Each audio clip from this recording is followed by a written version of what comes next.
여러분 신앙생활한 지 얼마나 되셨습니까? 이 자리에는 어린아이부터 나이가 지긋하신 어르신까지 정말 다양한 세대가 모여 있는데요. 오랫동안 태어나서부터 신앙생활하신 어르신분들도 계실 것이고, 어르신이시지만 이제 막 복음을 접하고 진짜 신앙생활 내가 하고 있구나 하시는 분들도 있을 것이고, 또 이 중에 어린아이지만 정말 하나님을 인격적으로 만나서 저도 신앙생활 하고 있다고 고백하는 어린 아이들도 있을 것입니다. 그리고 제가 질문 한 번 더 하고 싶습니다. 수많은 세월 동안에 지금의 나이에 이르기까지 신앙생활 하시면서 여러분은 얼만큼 하나님과 가까워지셨다고 생각하십니까? 그리고 얼만큼 변화가 되셨다고 생각하십니까? 사람도 오래 만나면 친해지고 정이 들고 마음을 터놓을 수 있고 관계가 깊어져서 평생의 동반자가 되고 동역자가 되고 친구가 되는데요. 주님과 20년, 30년, 40년, 50년 정말 아버지라 부르고 친구라 부르고 신랑이라 부르면서 우리가 신앙생활하는 동안에 얼마나 그 관계의 깊이가 넓어지고 깊어지셨습니까? 여러분, 복음에는 능력이 있음을 믿으십니까?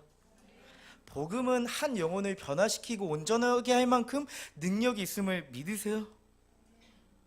이쪽만 믿으십니까? 이쪽도 믿으시죠? 우리 아직 어린아이들은 아직 복음의 능력을 알아가고 있는 중인 것 같습니다.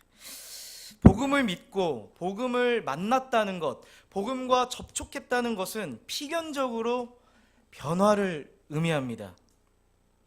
내가 하나님과 얼마나 가까워졌는가, 그 관계의 깊이가 넓어지고 깊어졌는가는 내가 얼만큼 예수를 믿고 예수 안에 담긴 복음을 믿고 얼만큼 변화되었는가를 의미합니다. 내가 오래도록 신앙생활을 했음에도 불구하고 변화가 없다면 그 이유가 무엇일까요? 저는 여러분과 함께 오늘 이 요한복음 5장 말씀을 가지고 정말 불인과 같은 신앙생활을 하고 있고 변화가 없는 우리의 신앙생활을 하고 있다면 그것을 조금 깨어볼 수 있는 그런 은혜의 시간이 되기를 소원합니다. 요한복음 5장의 시작은요, 한 사람의 인생으로 시작됩니다. 조명됩니다. 그는 38년 된 병자입니다. 아주 병을 오랫동안 앓던 사람이죠. 그 사람은요, 아침마다 매일마다 베데스다 연못, 예루살렘 양문 곁에 있는 베데스다 못 자리를 가서 있던 사람입니다. 여러분이 38년 된 병자라고 한다면 그 마음이 어떠시겠어요? 38년 동안 지병이 있는데 회복이 되지 않아요. 잘 회복이 되지 않아요. 좋은 병원도 다니고 좋은 사람의 좋은 조언들을 듣고 해봤지만 잘 되지 않아요. 어떠실까요? 잘 와닿지 않으시죠? 우리 여기 청소년들이 있습니다. 열심히 공부하고 있고 수능을 준비하고 있어요. 수능을 공부하는데 38년 동안 수능을 망쳐요. 어떨까요? 네, 잘 할 겁니다. 잘 될 겁니다. 네, 38년 동안 수능을 망쳐요. 대학교에 38년 동안 못 들어가요. 여기 또 청년들이 좀 있어요. 청년들 38년 동안 취업이 안 돼요. 최악이죠. 진짜 최악입니다. 38년 동안 배우자를 못 만나요. 네, 죄송합니다. 38년 동안 승진이 안 돼요. 38년 동안 건강이 회복이 안 돼요. 네, 이 정도 되면요, 포기하고 싶죠.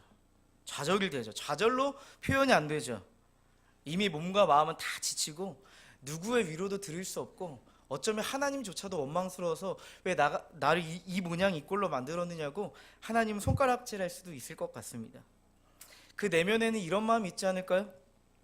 이 병 고칠 수 있을까? 이 병 과연 고칠 수 있을까? 어쩌면 평생에 내가 소망을 두고 이 베데스다 못에 나왔지만 어쩌면 이 병 못 고칠 수도 있겠다 하는 불안감과 두려움이 있을지 모릅니다. 그런데 한켠에는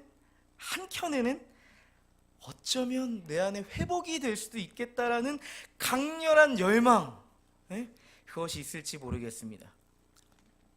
요한복음 5장은 베데스다 못에 담겨 있는 한 가지 전설과 같은 일화를 소개하는데요. 이런 일화입니다. 베데스다 못에 가끔 천사가 내려와서 어떤 병이든지 다 낫게 해준다는 그런 전설이 있는 거예요. 그래서 베데스다 못 주변에는 많은 병자들이 모였고, 눈을 뜨지 못하는 맹인들이 있었고, 다리 저는 사람들이 모이기 시작했고, 혈기 마른 사람이 모이기 시작했고, 아주 갖가지 병을 다 가진 사람들이 그 자리를 지키고 있는 것입니다. 그 사람들에게 공통분모가 있다면 병은 다 다르지만 자신들을 치료해줄 천사를 기다리고 있다는 거죠. 그 천사가 자신을 낫게 해주기를 기다리고 있다는 것입니다. 근데 이날 천사가 38년 된 병자를 찾아오는 것이 아니고 누가 찾아오시죠? 그죠, 맞습니다. 예수님이 38년 된 병자를 찾아오십니다. 근데 예수님께서는 선택지가 다양하잖아요. 여기가 베데스다 못이라고 하고 여러분들이 수많은 병자라고 하신다면 정말 수많은 사람들이 이 자리에 있는데, 우리 예수님께서는 그 중에 38년 된 병자에게 가신다는 거죠. 38년 된 병자에게 가신다는 거죠. 베데스다 못에서 회중 병자들을 앞에 두고 설교하신 게 아니고 그냥 단 한 사람 38년 된 병자를 친히 찾아오신다는 것입니다. 여기서 한 가지 질문이 듭니다. 예수님께서는 왜 하필이면 38년 된 병자 그를 딱 선택해서 찾아오실까요? 사실 이 문제는 그 누구도 답할 수가 없습니다. 왜 주님이 38년 된 병자를 향해서 오셨는지 알 수가 없습니다. 이 질문은 이 질문과 똑같은 거예요. 왜 하나님께서 나를 선택했느냐고 물어보신다면 그 누가 어떠한 이유로 하나님께서 나를 선택하셨다고 대답할 수 있겠습니까? 아무도 없는 거죠. 수많은 병든 자 중에서 특별히 38년 된 병자를 지명하여 찾아오신 것처럼 주님은 주 안에 있는 성도들을 날마다 찾아와서 만나시고 회복하기를 원하십니다. 오늘도 말이죠. 그것을 믿으세요?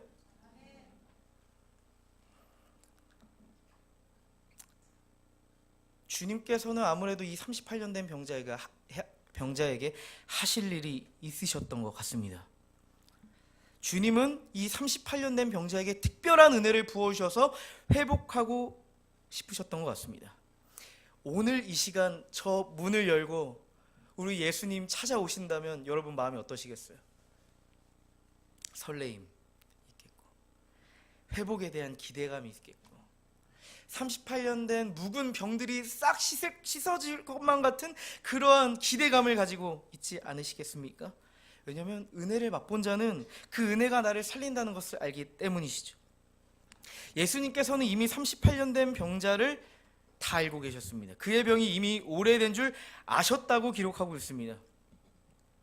그 안에 있는 38년 된 병자의 생각과 그 38년 된 병자의 그 필름과 같은 세월들, 그 내면의 아픔과 치부를 다 알고 계십니다. 그리고 지금 이 자리에 있는 모든 성도의 아픔과 치부를 다 아십니다. 그리고 물으십니다. 네가 낫고자 하느냐? 물으십니다. 여러분, 주님께서 네가 낫고자 하느냐 물으신다면 여러분 뭐라고 대답하시겠어요? 예, 아멘. 그죠? 아멘이죠. 어려운 답 아니죠? 아멘이잖아요. 아멘. 그죠? 아멘으로 답할 건데 이 사람은 그렇게 대답하지 않습니다. 이 38년 된 병자는 그렇게 대답하지 않습니다. 7절 말씀 한번 읽어보도록 하겠습니다. 시작.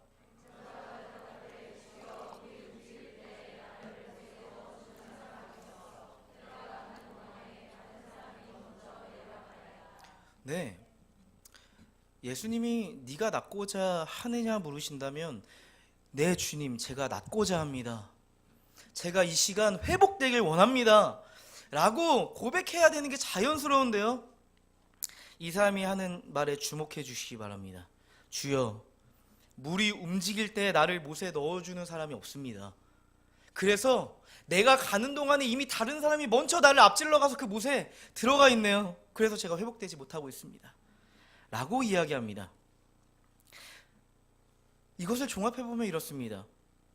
38년 된 병자는 자신이 병을 회복하지 못한 이유를 세 가지로 좀 정리하고 있는 것 같아요. 첫 번째는요, 나를 못에 넣어주는 사람이 없어요.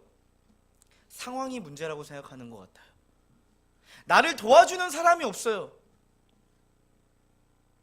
두 번째는요, 이미 다른 사람과의 비교의식을 가지고 있습니다. 이미 경쟁하는 마음이 있습니다. 이미 내가 가는 동안에 다른 사람이 먼저 내려가고 있다. 다른 사람들이 이미 나보다 앞서 있기 때문에, 다른 사람들이 이미 나보다 저 멀리 가 있기 때문에, 나보다 실력 좋고 능력 좋은 사람들이 더 앞에 가고 있기 때문에 내가 회복되지 못하고 있는 거라고 그렇게 이야기를 하는 것이죠. 결국 세 번째, 총체적으로 본다면 이것입니다. 38년 된 병자는 자신이 못에 들어가야만 내 병이, 38년 된 이 병이 회복될 거라는 간절한 신념이 그에게 있는 것이죠. 못에 들어가야만 이 병이 회복될 것이라고 하는 신념이죠. 이 신념은 바른 것입니까? 잘못된 것입니까? 그죠? 잘못된 신념입니다. 38년 된 병자는 38년 동안에 착각하고 살고 있는 거죠. 그에게는 잘못된 신념이 자리 잡아서 그의 인생을 오히려 회복시키지 못하는 길로 인도하고 있습니다. 여러분, 38년 된 이 병자의 신념을 보면 어떻게 느껴지세요? 참 어리석다. 그 전설이 뭐길래 그 전설을 맨날 믿고 그 못에 자기를 틀고 무슨 소망이 있다고 거기 앉아 있을까? 이런 생각이 드는데요.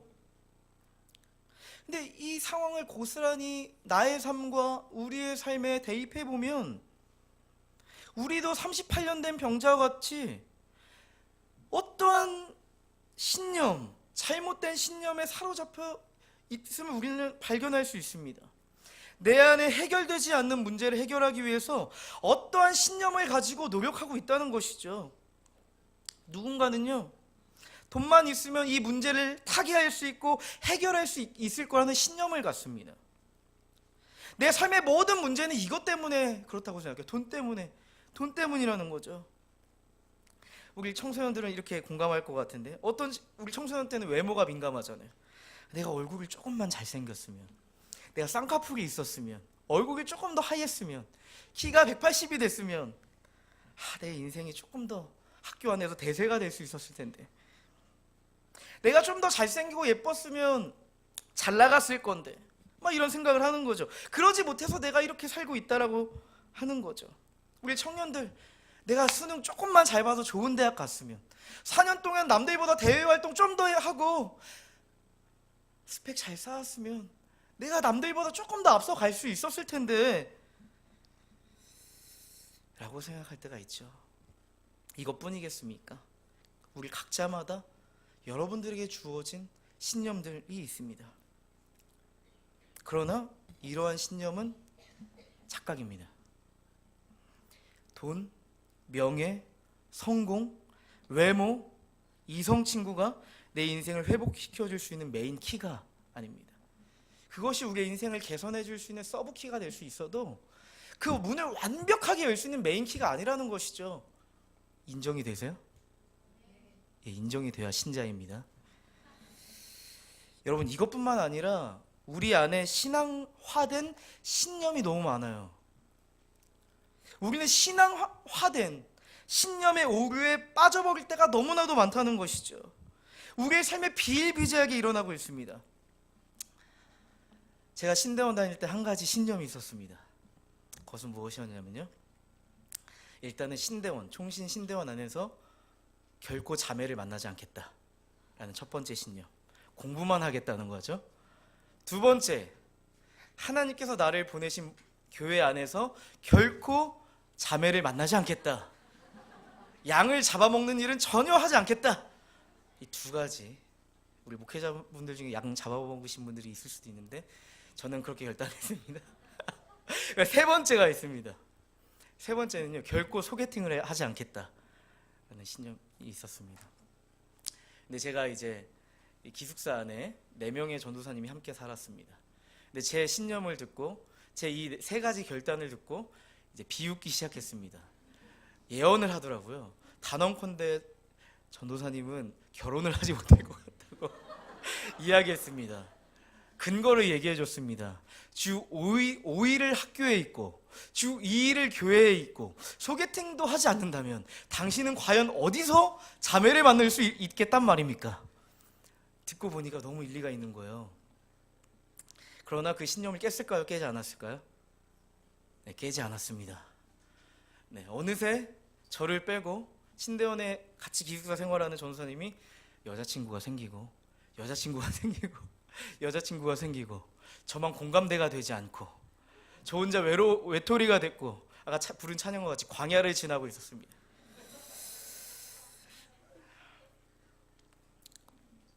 그러면서 또 조롱을 하는 거죠. 아무리 봐도 우리가 다 장가갈 때 전도사님 장가 못 갈 것 같다고 어떡하냐고 하는 거죠. 그때 저보다 한 학년 선배인 최윤아 그때 전도사님이었죠. 전도사님 나타났습니다. 좋은 자매가 있는데 소개를 받아볼 수 있겠느냐고 물었습니다. 제가 소개팅을 받지 않으려는 이유가 있었습니다. 그 전에 한번 소개팅을 했는데 저는 이 성품을 보겠다, 내면을 보겠다 했는데 저도 사역자인 저도 자매를 보는데 외모를 보게 되는 거죠. 왜냐면 그 사람은 내면을 볼 수 없으니까. 외모가 내면이잖아요. 아니 제가 처음 만났는데 어떻게 제가 주님도 아니고 하나님도 아니고 그 사람의 내면을 보고 그 사람의 성장 과정을 제가 알 수 있겠어요. 그러니까 외모를 보면서 저희가 관상을 믿지 않지만 얼굴을 보면서 그 사람의 사람됨을 볼 수밖에 없는 거죠. 그렇죠? 그 사람의 몸매를 보면서 그 사람이 얼마나 운동을 열심히 했는가를 알 수밖에 없는 것이고요. 그러면서 제가 스스로 실망해서 소개받지 말아야겠다 생각했는데 결국은 최윤아 목사님이 소개를 받고 결혼했습니다. 제가 제일 먼저 장가 갔습니다. 소개받아서 9개월 만에 장가 갔습니다. 네. 신념을 깼어요. 이게 되게 작은 제가 예화를 하나 든 건데요. 우리 안에 이런 작은 신념들이 있어요. 진리가 아닌데요. 신앙과 관계가 없는데 이것이 우리 안에 신념이 신앙화돼서 그것으로 나를 지키려고 하는 신념들이 있다는 거죠. 하나님의 뜻은 제 신념에 있지 않았습니다. 제가 가진 신념은 거룩하게 사역을 하고 자신을 지켜내는 데 있었지만 그것이 하나님의 뜻과는 달랐습니다. 여러분, 우리 안에 가장 큰 신념은 뭐냐면 자녀 교육에 대한 신념입니다. 자녀 교육에 있어서는 결코 타협할 수 없는 신앙화된 신념이 있습니다. 누군가 이렇게 이야기하더라고요. 자녀 교육은 어디서 결정되는지 아세요? 순모임 아닙니다. 순장 모임도 아니고요. 네, 그렇죠. 정답을 말씀해 주세요. 스타벅스에서 차 한잔 마시면서 옆집 아줌마랑 우리 자녀를 어떻게 키울까 고민하는 거죠. A 학원, B 학원, C 학원 이렇게 진로를 결정하는 거죠. 교육 철학을 만드는 거죠.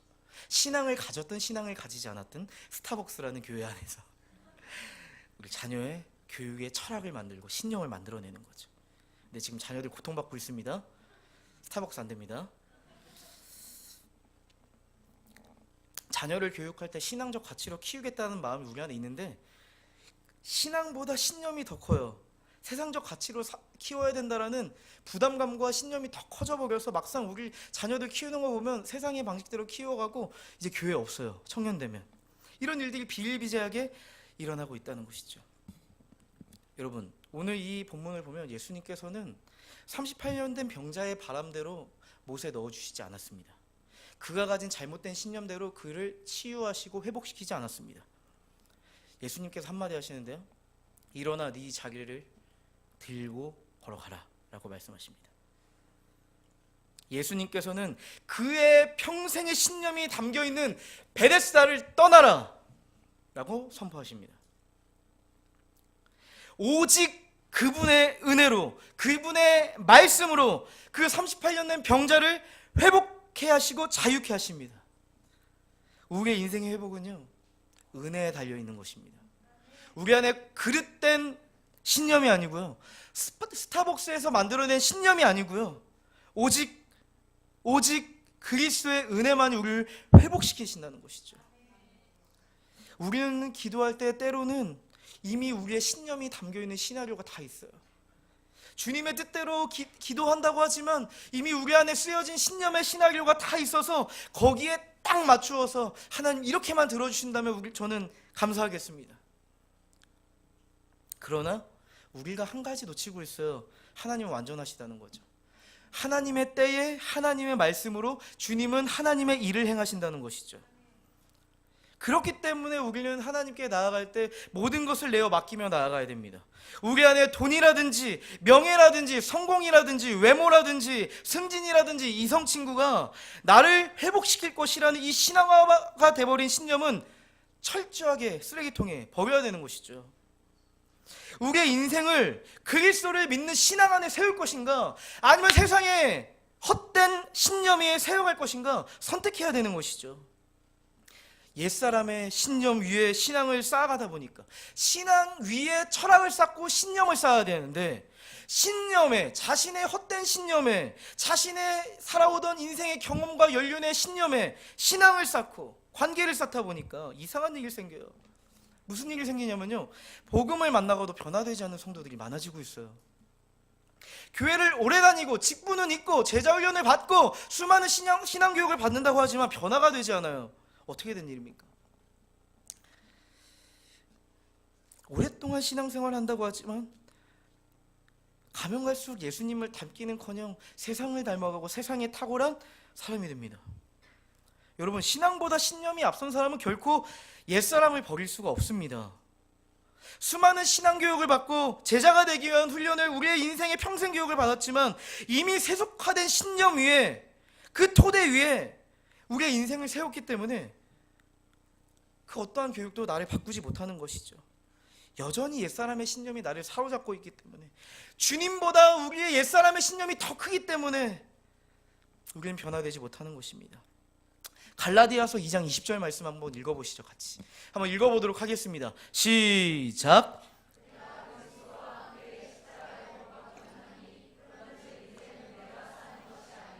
오직 내 안에 그리스도께서 사시는 것이라.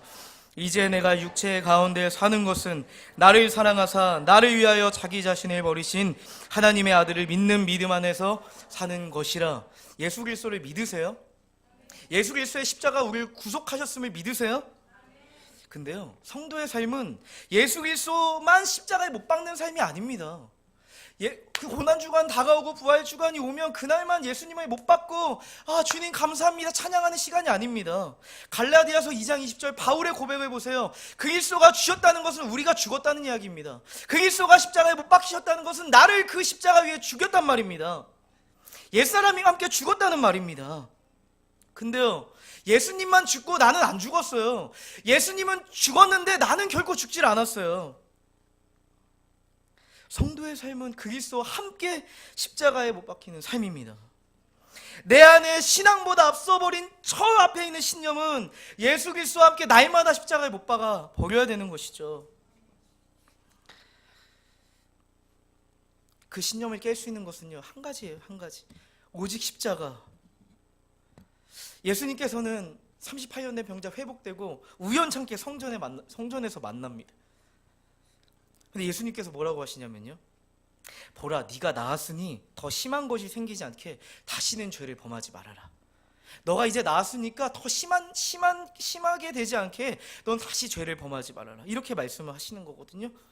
로마서 6장 6절 말씀이 생각이 났습니다. 한번 읽어보도록 할까요? 시작. 우리가 알거니와 우리의 옛사람이 예수와 함께 십자가에 못 박힌 것은 죄의 몸이 죽어 다시는 우리가 죄에게 종노릇하지 못하게 아니하게 하려 함이라. 지금 이 말씀을 하시는 거예요. 너는 다시 옛사람의 신념을 가지고 죄의 종노릇하지 말아라. 너는 그리스도의 능력으로 말미암아 회복이 되었음으로 말미암아서 이제 옛사람의 종노릇을 하지 말아라. 그 얘기를 하는 거죠. 다시는 잘못된 신념에 사로잡혀서 옛사람의 그 고통스러운 삶으로 돌아가지 말기를 바라시는 주님의 마음이 느껴지십니까? 여러분, 잘 보십시다. 어쩌면 이 38년 된 병자의 아픔은요, 38년 된 병이 아니에요. 그의 잘못된 신념이 그의 인생 평생을 괴롭혔던 것입니다. 그는 그의 신념이 이루어지지 않아서 괴로웠고, 베데스다에서 자신의 인생이 회복될 것이라는 헛된 신념이 그를 올감했던 것이고, 남들보다 앞서지 못하는 베데스다의 못에 그래서 들어가지 못하는 자신의 모습을 보면서 좌절했던 거예요. 예수님께서는 다시 그러한 잘못된 신념으로 살지 말라 당부하십니다. 예수님께서는 그의 38년 된 고약한 병만 회복시키신 것이 아닙니다. 우리는 눈앞에 문제가 생기면 그 문제가 해결되길 원하는데 그 문제의 근원 안에 있는 우리의 헛된 신념이 먼저 제거가 되어야 됩니다. 그래야 자유함이 찾아오는 것이죠. 예수님께서 그를 회복시키지 않으셨더라면 그는 죽는 날까지 날마다 아침마다 베데스다에 출근했어. 나를 회복시켜 줄 거라는 거짓 신념에 사로잡혀 살았겠죠. 골로새서 2장 8절에 있는 바울의 고백을 함께 읽어보시면 좋겠습니다. 읽어보도록 하겠습니다. 시작. 누가 철학과 헛된 속임수로 너희를 사로잡을까 주의하라. 이것은 사람의 전통과 세상의 초등학문을 따르며 그리스도를 따름이 아니니라. 누가 철학과 헛된 속임수로 너희를 사로잡을까 주의하라. 너희를 세상의 가치로 신념화된 삶으로 너희를 사로잡을까 주의하라. 그것은 그리스도를 따름이 아니라 말씀하고 있습니다. 여러분, 그리스도의 은혜는요, 그리스도께서 우리에게 허락하신 은혜는 헛된 신념으로부터 우리를 자유케 하시는 역사입니다. 그리스도의 은혜는요, 신앙보다 이미 깊어지고 넓어진 신념을 무너뜨리는 역사입니다. 이제 예수님께서는 너희가 복음의 은혜를 경험했다면 은혜를 경험한 사람답게 살라, 그렇게 말씀하십니다. 이제 38년 된 잘못된 신념과 거하던 그의 인생은 이제 그리스도와 함께 사는 진짜 신앙으로 변화되었습니다. 우리는 이제 그의 삶을 기대할 수 있겠죠. 이제는 단언컨대 이제 그는 주 안에서 살아가는 신앙으로 세워져 갈 것입니다. 잘못된 신념이 자신을 섬길 때마다 그리스도의 은혜를 찾을 것입니다. 내가 갖고 있는 신념이 과연 성경적인가, 그리스도 중심적인가, 신앙적인 것인가 날마다 점검할 것입니다. 예수님께서 이 38년 된 병자를 치유한 날이 어떤 날인지 아세요? 안식일입니다. 근데 유대인들의 관념 속에는, 관습 속에서는 안식일에 아무 일도 해서는 안 되잖아요. 그러니까 38년 된 병자를 고친 이 회복의 일이 예수님이 정죄받아야 될 일입니다. 근데요, 우리 주님은 진짜 그에게 안식을 주신 거예요. 안식일에 유대인의 관습을 따랐지만 한 번도 안식을 누려본 적이 없어요. 유대인들의 신념에 따라서는 안식을 누린 적이 없어요. 근데 이제 진짜 안식을 누리게 된 것입니다. 저는 이 요한복음 5장에 두 가지 아이러니가 있다고 생각합니다. 유대인의 전통조차도, 유대인의 그 안식일 전통조차도 예수님이 그 38년 된 병자를 회복시킬 수가 없었습니다. 수많은 병자들은 베데스다를 쫓아 회복하기를 원했지만 오직 예수님을 통해서만 회복될 수 있었고, 수많은 유대인들이 안식일을 지키기 위해서 성전을 찾았지만 그들에게는 안식이 없었다는 것입니다. 이게 아이러니죠. 베데스다를 찾고 예배를 찾았지만 그들 안에 회복이 되지 않고 안식이 없고 그 안에 예수가 없고 안식이 없었다는 것이죠. 수많은 사람들은 세상의 가치를 따르고 간다면 내 인생이 어떤 우리 이 시대의 한 축이 될 것이라는 확신을 갖습니다. 그러나 그러한 신념은 결코 그들을 회복시키지 못한다는 것을 기억하시길 바랍니다. 수많은 사람들은 지금 이 자리에서 또한 각 교회에서 예배드리고 있습니다. 어쩌면 수많은 성도들은 이 금요일 저녁 예배당에 앉아 찬양을 하고 말씀을 듣고 기도하고 있지만 여전히 주님도 어떻게 할 수 없는 신념이 자기를 잡아서 변화되지 못하는 삶을 누릴 수밖에 없습니다. 우리가 변화될 수 있는 유일한 한 가지는 그리스도의 은혜를 직면하고 우리 안에 우상이 되어버린 신념을 깨는 것인 줄 믿습니다. 이러한 신앙의 아이러니를 깨는 유일한 비결은 그리스도의 은혜로 돌아가는 것임을 기억하시기를 바랍니다. 우리 함께 이 시간 찬양하며 기도했으면 좋겠습니다. 이 시간 전능하신 나의 주 하나님을 바라보시죠. 어쩌면 신념이 내 안에 만들어져 버린 그 신념이 나를 이끌어가는 것은요, 하나님이 전능하시다는 걸 까맣게 잊어버린 거예요. 문제보다 더 큰 하나님을 잊어버린 거예요. 하나님을 경외하는 마음이 우리 안에 어느 순간 사라져버린 거예요. 하나님의 주권을 말하면서 하나님의 주권이 사라져버린 거예요. 하나님, 주님은 능치 못하실 일이 없음을 고백합니다. 주님은 죽은 자를 살리시는 분이십니다. 주님의 말씀을 의지하여 나아갑니다. 함께 이 시간 이 고백을 주 앞에 드리면서 함께 찬양하도록 하겠습니다.